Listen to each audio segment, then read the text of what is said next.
has been not so good for a while. And my boy Smithy here used to play a lot of Kindred. That's true. So I got my fingers crossed. You get your fingers crossed, maybe like 2 sets on both hands.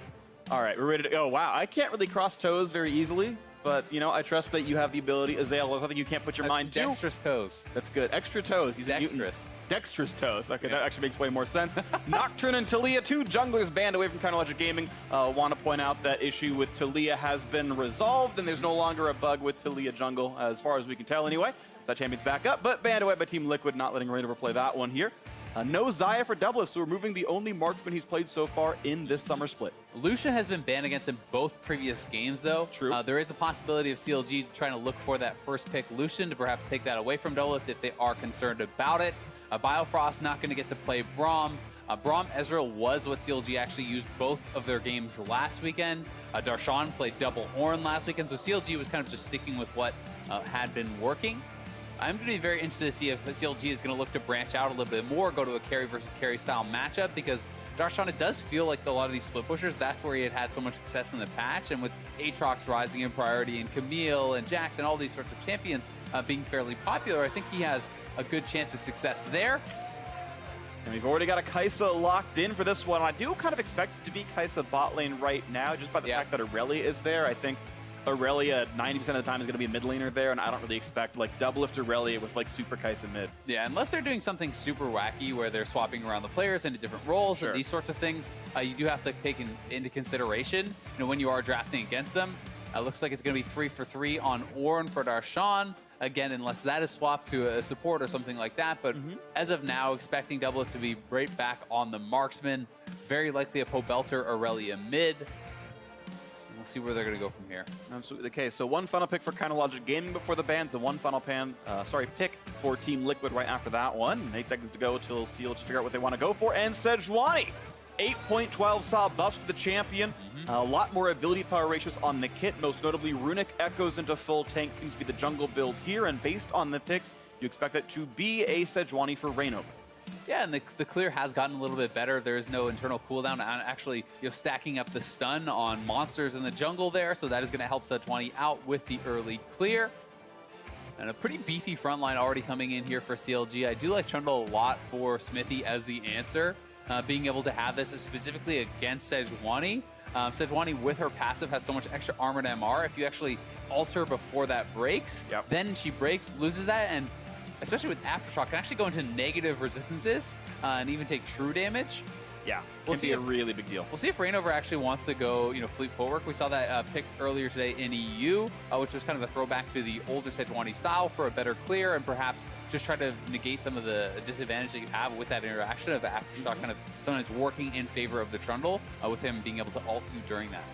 Good in the case here. Interesting to note, of course, Lucian banned away by Team Liquids. They were more keen to pick Kai'Sa for themselves, and Doublelift respecting Lucian from the opposition, though, of course, CLG Gaming have not shown their bottom lane at all, and with almost every champion in the game viable down there, it's going to be difficult options for Liquid. They banned traditional marksman. Lucian's very powerful. Ezreal, we've, as you mentioned before, seen from Stixxay twice before, but there are still probably 30 viable bot laners that Stixxay could pick up right now. Yeah, certainly a lot of variety down there if he wants to go away from marksman, if he wants to go into something a little bit more crazy. Jhin is a champion that got a decent bit better with 8.12. Stormrazor got buffed. That is the most actually popular rush item, and a bugged interaction with Stormrazor and the fourth shot, kind of the Stormrazor crit overriding the higher damage fourth shot for Jhin.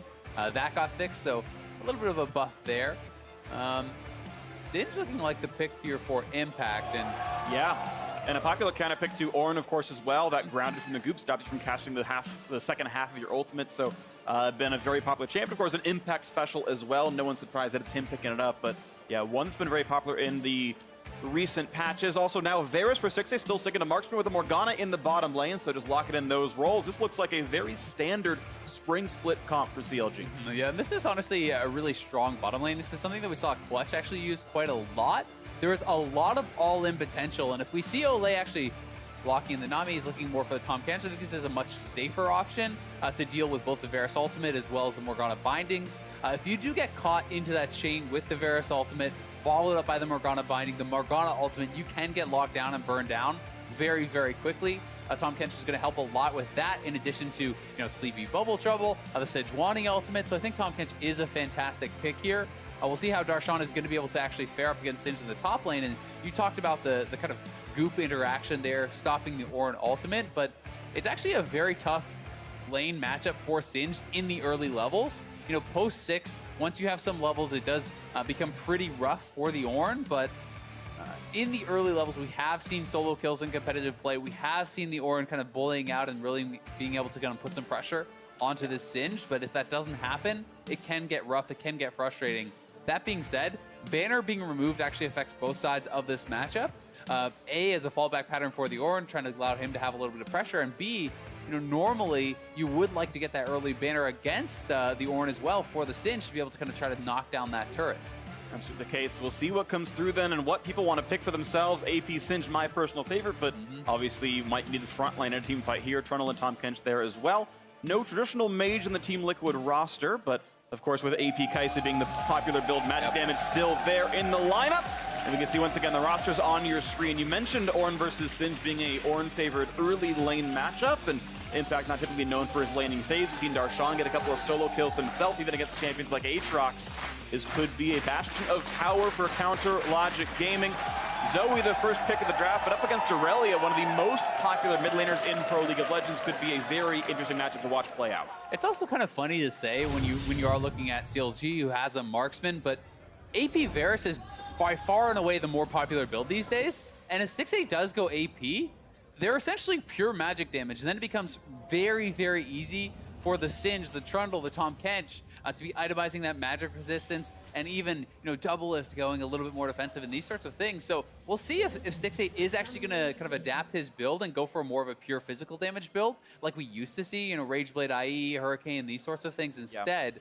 I'm not sure if we will see that adjustment, but if he does go AP Varus, they are super one-dimensional in their magic damage. Yeah, and I feel like it's pretty easy to stack MR. I think all those items are like, they feel very good, they're really efficient. I mean, Adaptive Helm is perfect against Varus. It's all repeated damage sources.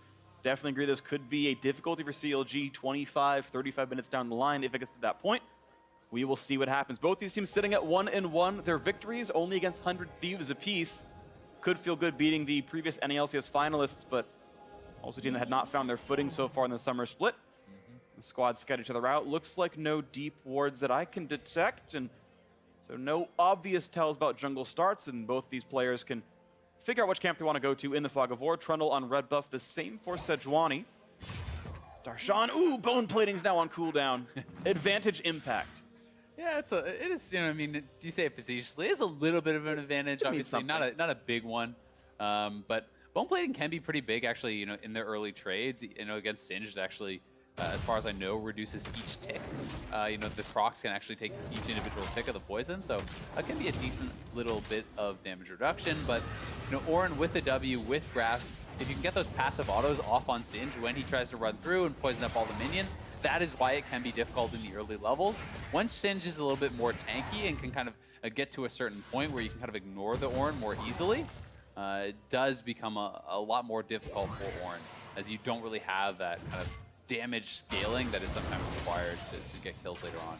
Right now we see that early little bit of pushing from Impact down on that side of the map, and a couple of attacks come out from Darshan. We watch the bot lane as the early pressure is going to be double lift and Ole getting this one level 2 right there.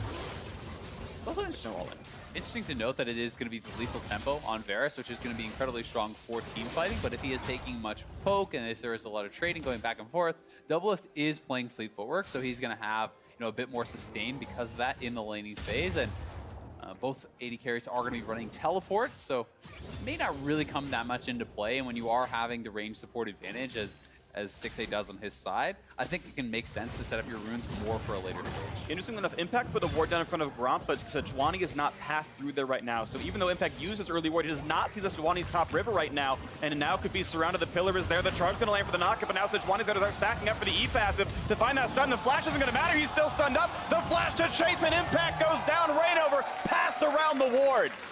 Nicely done there from Rainover, committing the flash. They get the summoner from Impact and get the first blood. So that is very, very nice for CLG, getting some pressure down on that top side.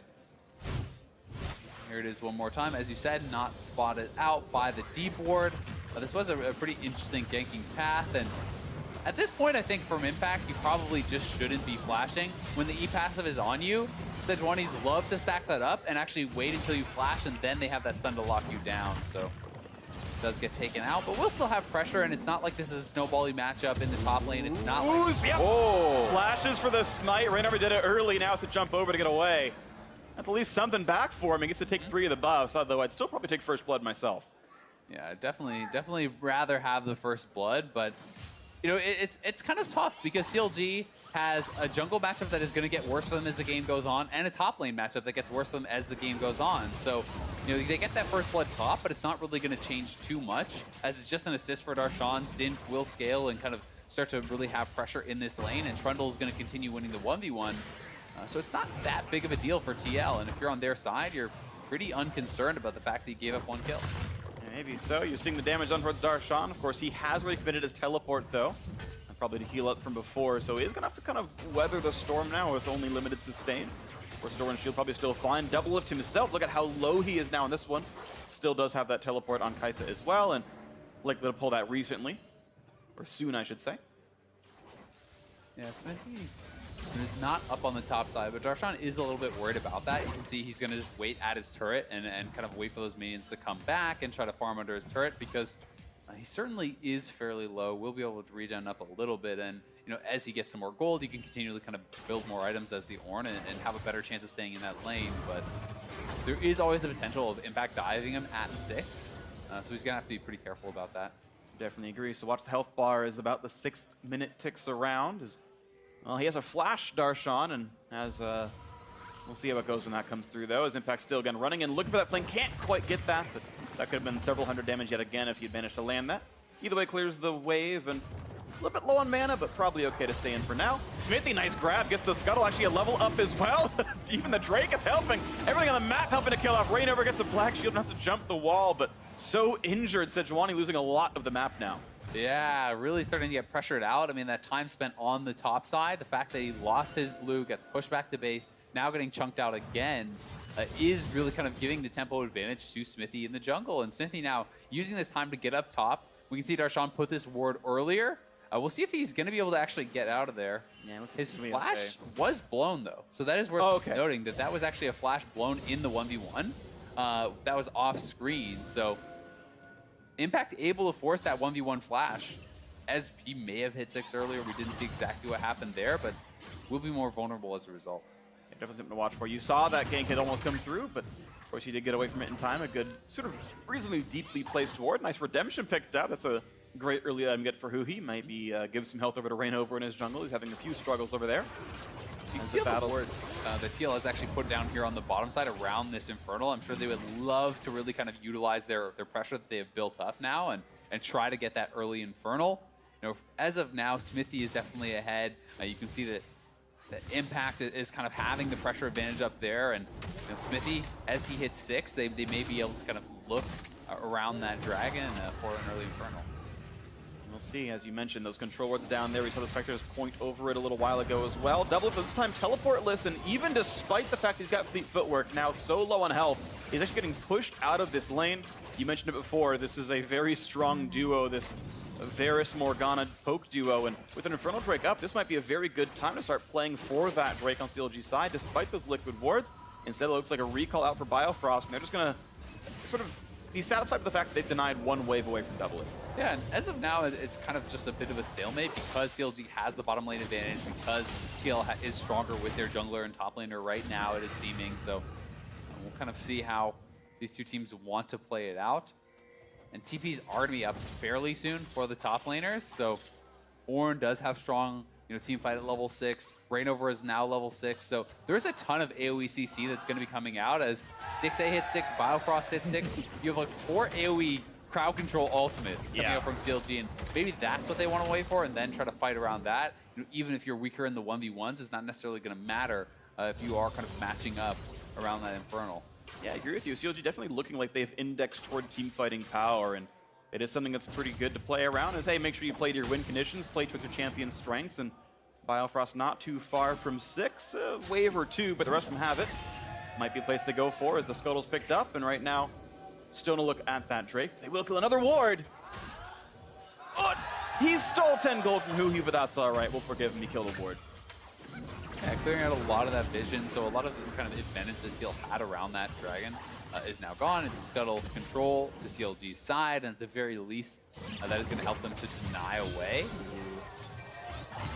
Nice bit of play there, and even with, yeah, nice juke gets away from the Battlestar as well. Now Darshan taking some health damage on the top side as Smithy's around and wants to go for the repeat on this blue buff. Rainover's nearby. Smites are actually plus level 2 Rainover, 7 now on the Sejuani. The smite as well, though, from Sophie. Good luck winning this battle then, as Impact is here to play, and in this 3v2, it's going to be Team Liquid disengaging, but with that ward in there, always a chance for a steal. Pobelter is pushing in, though, and this is going to actually force Huhi to go back to mid to clear that out, so TL may have the numbers advantage around here for a short time.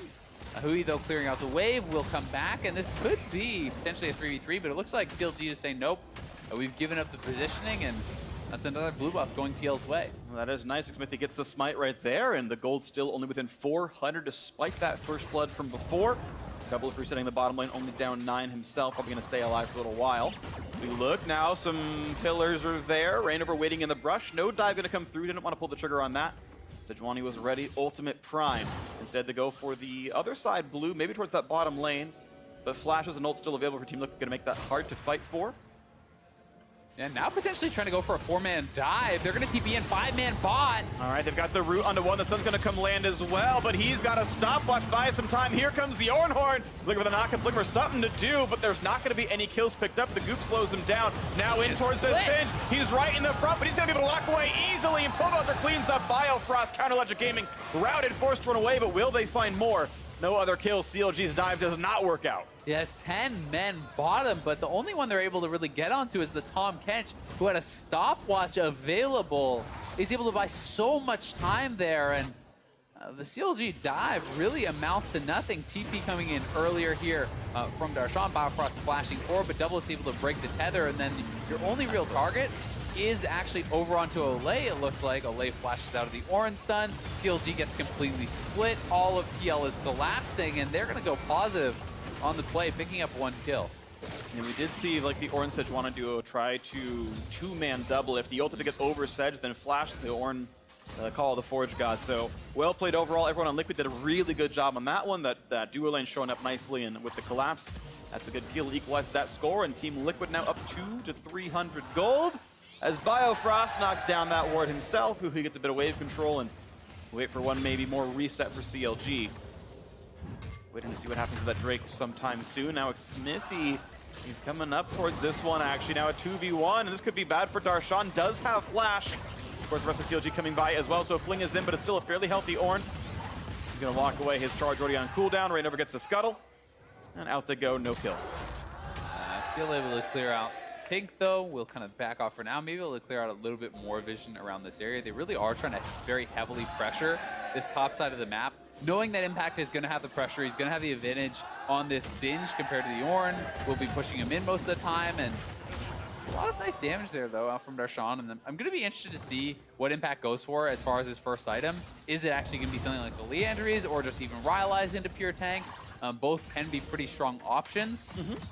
You know, if you do want to kind of go more for the team fight, it's generally just straight Rylai's in things like Righteous Glory or Shirelia's, and then tanky from there in competitive play. Now, I gotta call something out, because this audience here ostensibly are League of Legends players. If you guys are so excited about wards, why don't you ever buy them in solo queue? I look at my mini-map, I see you guys. That thing's dark all the time. Yeah. Shout out support players. There's a lot more of them than there are of you, Freak. Yeah, but I got the high ground. We've all seen the prequels. I believe they're all great warders. They're the exception. They're the exception to the rule. That's why they cheer. They know. We have a crowd full of challenger players. Or they hate wards. That's why they like seeing them die. Okay. That's why they never buy them. That's what it is. It's one of the great mysteries of the world. We may never know. But back to the game. No, you're right. League of Legends happening here. Rage Blade's being bought up on both sides here for the 80 carries. And we won't find out for Stixxay really until his second item, if he is going to go AP or go for, you know, kind of more of the old school builds. And I do really feel like it's going to be problematic for them if he goes full onto AP. It's going to be too easy, perhaps, for Smithy and Impact to really itemize towards dealing with that. And You can see Olay just using the ultimate to try to get Doublelift back to lane here as fast as possible. They're trying to keep this turret alive, but CLG is pressing. First turret based on how much time they have, but you're right, with Smithy coming around, Rainover is there to help play defense. The pillar comes up, this might just slow him down. And Pobelter had first roam, but he's not going to collapse for that anymore. Now instead they're going to aggro for this Infernal Drake, and they have that temporary 4v3 plus Singed walking down the map, and Darshan has no TP, so Liquid for sure own the numbers advantage. It would only be a smite steal for Rainover. He's looking around on the sides, but he's not going to be in range or spot it. Nice pickup. Inferno goes over pretty cleanly to Team Liquid. Still, the chance to play for that bottom turret could be there. But now, again, Impact is around. The squad is nearby, except for Double, who's a bit far. Looking for Smithy. They're going to find only a slow. A lot of damage on him, though. Here comes the Ornn call, and he's going to pop the stopwatch, stay alive. So will there be the re-engage? They found a lot of damage. They've got that kill picked up. 1 for 0. Six against that. And now Impact might just be rooted up, might be chased down. This is how far runs low. They find a bit more, but not going to get the kill. Snipe. Doublelift snipes back a kill and takes down his old teammate. Nicely done, making that a 1-for-1. It looked heavily in the favor of CLG, and now Hui can get chased down. He's stunned. They've got an ignite, but there's a little bit too much defense on him. He should survive this one. And he picked up a Zhonya's active there, so they wouldn't be able to actually dive onto him. Otherwise, that likely would have been a sure kill. Does have the stopwatch available as well, so perhaps respecting both. Either way, TL able to get a lot more than you would expect from that situation. They have a very low turret bot. It looks like a CLG would be able to take that down. They instead are able to defend it, get the Infernal. Then CLG has a 5v3 mid, essentially. TL's able to trade a kill, keep their turret alive, get the Infernal Dragon, and definitely coming out on top in that exchange. Sticks his Spidey senses he might have been getting hit down in the bottom lane, but no dive just yet. So the Krugs go down over to Rainover. And they're going for Rift top. Like, this is really nice macro play here from TL. They know they will likely eventually lose this turret on the bottom side, but they're trying to delay. They're trying to get more objectives off of this, and that's going to be so frustrating. Just barely out of range there was Smithy from Rainover, and Smithy buying a lot of time here, allows them to kind of get some damage back, and now a fight over Rift Herald. Herald picked up already by Team Liquid, but now the Drowsy in the backline. Look for the re-engage. They got to force to run away. A nice pillar by some time, and this might be Darshan. Isolated, separated, and going down. He's building what he can, but not going to get that one. And now in goes Doublelift. He wants the backline. Look at a kill off Zoe. Can't quite get that one as he runs away, but Liquid picking up another objective off the map, and an early smite as this resets. But again, nice rotations there, utilizing the Tahm Kench ultimate, forces a flash out of Hui. They do eventually lose that first turret as expected, but they get the Rift Herald, they get a kill, they take away the blue buff for the 3rd straight time. They can clear even away this Gromp, trade a turret top. So this is just really smart play from TL, knowing that they're at a disadvantage in the 2v2 bot, moving around the map, delaying enough time that they are now going to be able to go positive in a lot of these trades. Absolutely here, 1,200 gold lead for Team Liquid as this top turret falls, and Liquid, if there's not going to be enough defense, can get another charge down at the tier 2. Looks like they're going to leave Herald alone, and Bifrost will get some damage, but it will still get the charge. This will be a 50% health turret as a result. As damage comes through, they'll clear that wave, not much of a problem, though. Here's the fight one more time, trying to get in there, but the Rift Herald is already gone, and this is a flashless Darshan. This TL 3-man squad, very, very strong in the fight, and with the rotation coming up here from Doublelift and Olay, the Abyssal Voyage delivers to Doublelift, getting a flash there out of Hui, pushing them out of their jungle again, and ceding the blue buff for the 3rd straight time. It's true, they've gotten every single one so far, so even Liquid looking pretty good on that side of the map. Now we'll see what Counter Logic Gaming can do to kind of come back, because 1,300 gold down, TL have reset, they've got items in inventory. It looks like Stixid building towards a Stinger means will be that AP Varus, and again, as you mentioned in the very beginning. Or something. Yeah, or a Blade of the Rune King, but it is likely going to be a Stinger. Well, you're right. There's a lot of things that the double decker could be, so we'll, I guess, wait to see what that is. But Magic's is starting to stack up. Merc treads on a couple of players for TL already, and as you mentioned, Champ Select now on 4 of them, or 3, I should say. Sorry. This endgame could be scary. 6A wants in, finds the root, quick cleanse out for Pobelter, slowed, but walks away from the Dark Binding, and that's not too expensive a summoner spell. Yeah, I mean, 3 Merc treads, as you said. QSS already done on Tahm Kench. There's a cleanse on Pobelter. They're going to be stacking MR, and this is going to get worse and worse and worse for CLG the longer the game goes on, unless they can find really an incredible kind of AoE team fight where they're catching multiple members, you know, with the Varus ultimate and the Ornn ultimate, and kind of just snowballing that to a team fight victory. You know, the efficiency is just so much higher for this TL side as far as itemization is going to go, if it is 6A going for the AP build, because even with Doublelift going AP, you still have Smithy dealing some physical damage. You have a big physical damage threat from this Irelia. And there's kind of a lot better mixed damage there. Well, maybe you're right about this one, Azale. It's going to be a Zeal coming through for 6A. That could be Hurricane Shade, Rapid Fire, any one of those items. Now looking for the dive on mid lane. Nice quick stopwatch used by Hui. Will he be re-engaged upon? Slowed down. Tagged by this one as well with the turret on. So will not go for the dive, as now 6A is here to defend. And they're going to stay alive on this one. TL, though, still get another advantage. Their gold lead now pushing to 2,500. Taking more of the map. Yeah, I really like this from 6A. I think it is very intelligent as far as the itemization goes. MR still may be the right choice overall because Varus always going to do some magic damage, and there's all magic damage coming out elsewhere. But at least is going to make it kind of more of a risk now for the frontliners, as he does go into Hurricane or Rapid Fire or whatever, into IE and these sorts of things. Will be able to be much more of a threat, especially with that lethal tempo. If they can keep him safe with the Black Shield and with these big frontliners, he's definitely going to be able to put out a lot of damage in the team fights. And Styx has been one of those star performers for Counter Logic Gaming. I think he kind of bounced up and down. He's had a pretty high variance performance in the NA LCS, but I think of late, especially looking at Spring Split, he's been really, really good. And I think this is a player that CLG can put their effort into, and I think he'll reward them for their efforts. But now a pillar towards Hui, but just think they're not going to find much. Ole going to be bound up, but again, has that way to get out. Early QSS for him.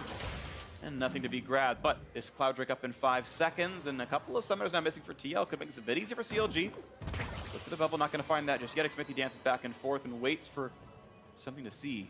But Impact is pushing on the top side. Someone's eventually going to have to answer that, or they need to force a play elsewhere. And it's kind of funny looking at the garage sale that Darshan has accumulated. He really is focusing on CDR, you can tell.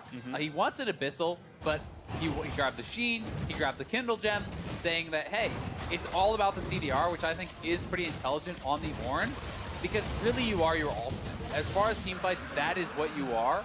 And having that ultimate up every single time you want to go for a pick is very, very important. So he will kind of delay some of the item efficiencies with the completions, but he's going to have a ton of early CDR.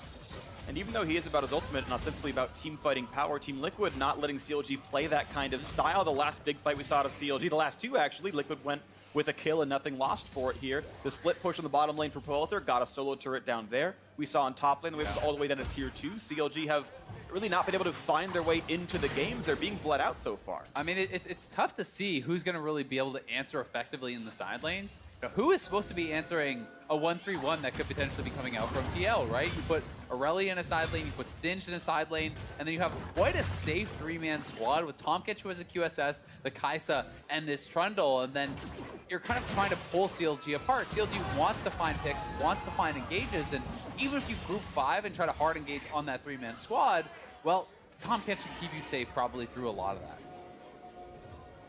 Good luck then, CLG finding their target. As the wave again gets pushed in. Styx being donated a lot of the farm. He has the most on his team. That I think makes a lot of sense as a very hard scaling crit champion. He will continue to move on well. Natural Tooth though done for double. It means he's on a power spike and they could look for rain over. That was going to be a stun, but of course you've got Ole nearby. They're going to find the root onto him now. And he's just being thrown abilities into, but so tanky, and the Tom Kent able to walk away. And now a TP flank. They're coming for this big fight right now. CLG have nowhere to go. Here comes the Ornn Horde. Can this be the fight they need? Darshan kites back, finds a Naga, but already 6A is dead. And they get a second as Zoe falls as well. Looking for a third. Rain over running out of health. A quick stopwatch. Use a double kill now for double lift. And they look to chop down absolutely everyone. It's only Darshan left alive. And he's running for his life. The bodyguards are dead. Mr. President, you are going down 5-0. Team Liquid grabbed the clean ace. Team Liquid pulling them apart, getting the item advantages. They can now head to the Baron. They're going to leave Impact to try to continue to pressure this mid lane. They will go to the Baron. This will be an enormous lead for TL. Absolutely a beautiful fight out of them. Baron Nash looking to shoutcast this fight. They're going to win it without a single casualty. A quick recall out of the Singe. Nothing CLG can do to stop them here. Liquid have just completely smashed open the mid game. Yeah, Liquid looking back in full control. Doubleth back on a marksman, and TL looking very, very good here. CLG want to go for the pick, but Sejuani ultimate onto a tank with the Tom Kench behind him means you're going to get very low value there. And then the TP from Singed is just masterful here from Impact, running through, creating so much chaos. Pobelter flying in from the side. Singed able to buy a lot of time and survive. And that just means that Smithy and Ole are very easily able to protect Doubleth, who can start to fly through the fight. Great use of the stopwatch there from Pobelter, resetting the turret aggro, and able to pull off a 5-for-0 ace at 20 minutes into a Baron is essentially a death sentence for CLG, barring some insane amounts of throw from TL. Absolutely agree. This is a super, super massive advantage now. So what will Liquid pick up? They're waiting with all 3 outer turrets gone and the tier 2s all available to them with 2.5 minutes still to play with on this Baron buff. No Banner of Command makes the sieging not quite as easy, but doesn't even matter as much. Pops the ult, flashes away. 50 stays alive, but does lose a couple of important cooldowns. Mid lane under fire, that cannon minion shot almost knocks it down, and it will fall. One turret down. And the thing is, it's like, great, they got a flash mid lane, but they still lost a turret, and that's a 5v3 mid. They're getting 1-3-1, which is kind of what you expect from this TL comp. CLG doesn't even try to answer in the side lanes because they know there's no real chance of being able to 1v1 on either side. So all TL needs to do is wait until people answer one side, then you push on the other, and you just kind of continue this push and pull process. Impact will have that bottom lane wave to the turret at the inhibitor pretty soon. He's already knocked down the last tier 2, and the push will continue. And one wrong step from CLG means they lose the base. In about 30 seconds of trying, Team Liquid have knocked down all 3 tier 2 turrets now towards the inhibitors. Now, both teams must be a little bit careful about this. Does have cleanse, does have flash. You can get away from most of the attacks out of CLG.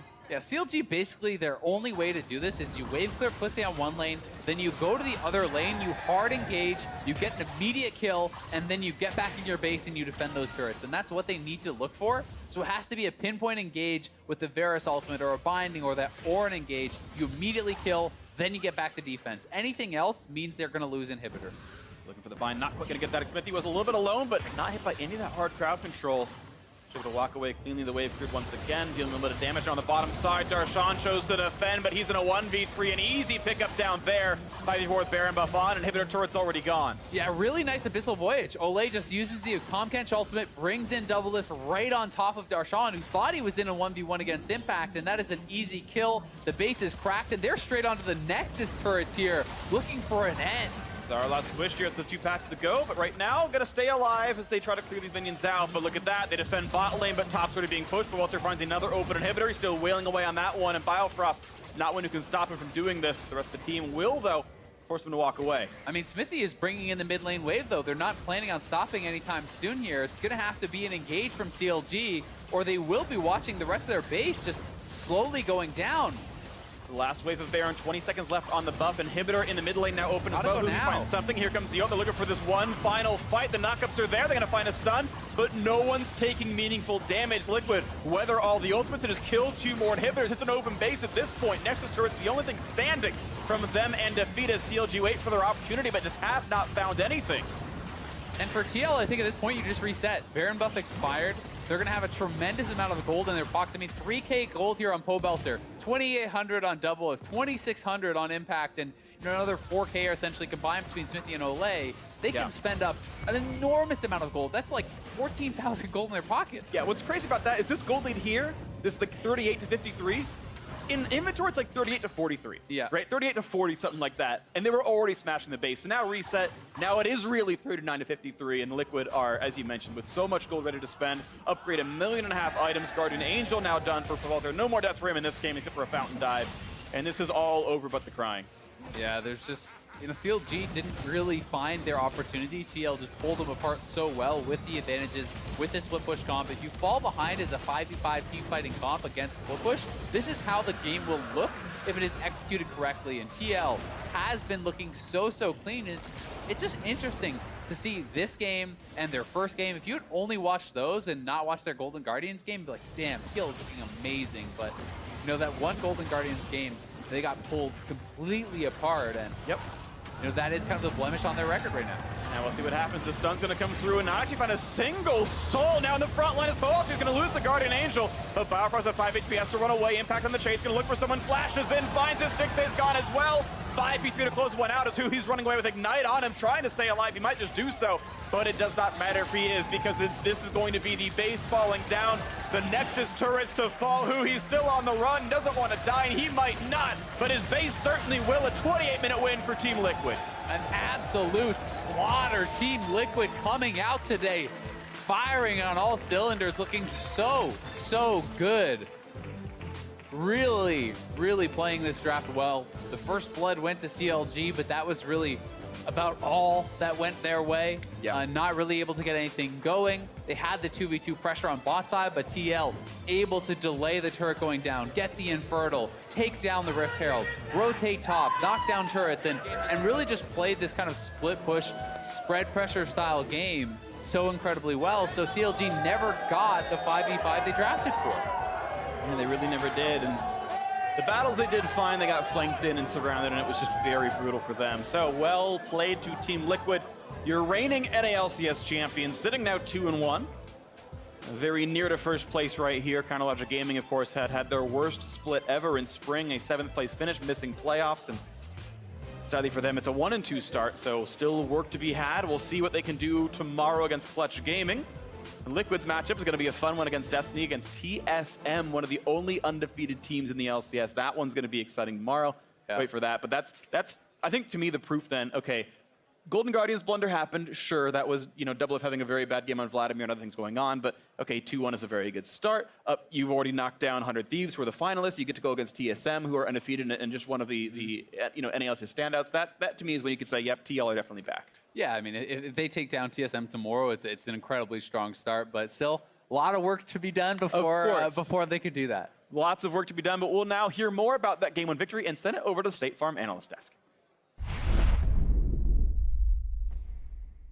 Thank you very much, Freak. In just a few moments, we're going to hear from Ole, who will be interviewing with Avli. Before we get to that, though, let's talk about the victory here put together by Team Liquid. Jat, we laid out some win conditions at the top of the day for both of these teams, as your team was ultimately victorious. I want to take a look at how well they aligned with what you had thrown out there as their win conditions. I think they did it. I said they should counterpick mid lane, which was easy when they're going to first pick the Zoe. Aurelia was a serviceable counterpick. And then I said get rid of Braum, Ezreal bottom lane.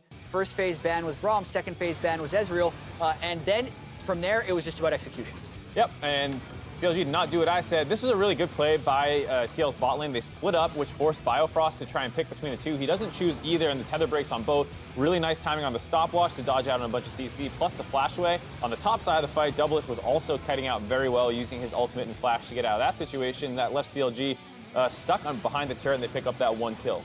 Yeah, and this is another situation here where this is actually a good play by CLG, and TL is just out executing in the moment. Look at how close it is to having both people near the turret die. Impact almost dies. You can see Pope Belter almost goes down. A snipe randomly looks like it comes through to turn it into a 1-to-1. And eventually the scaling hits for Team Liquid, where they kind of really just break the game open with this fight. Right, caught in a bad position. CLG is here. The ace ultimately going to come through for Team Liquid. From there, the advantage too great for CLG to come back from, especially with the scaling advantage that Team Liquid has. Yeah, both teams take very standard comps. This is stuff you easily would have seen in previous metas, and then I think it really came down to CLG just kind of getting out-executed. That dive, very easily, if Biofrost just cut back and focused Ole to get his tether off on him, they get the stun, they get the chain CC, they kill him. They do neither. Team Liquid plays it very well, and that happened a couple times over the course of the game that they finally get that one back-breaking fight. Yeah, and I think we're going to have a decent number of games like this early on in the season, where when you see this scoreboard, you see 28-minute victory, 11-2. Man, TL blasted them.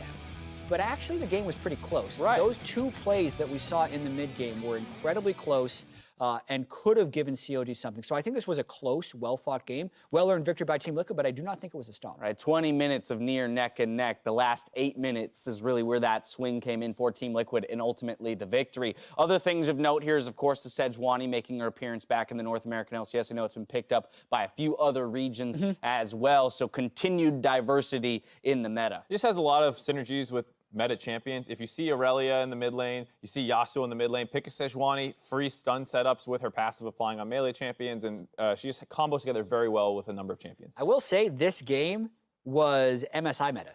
This was 8-9. We saw Singe ban against Impact at MSI. We saw Kaiser was a priority pick. We saw Aurelia come in towards the end.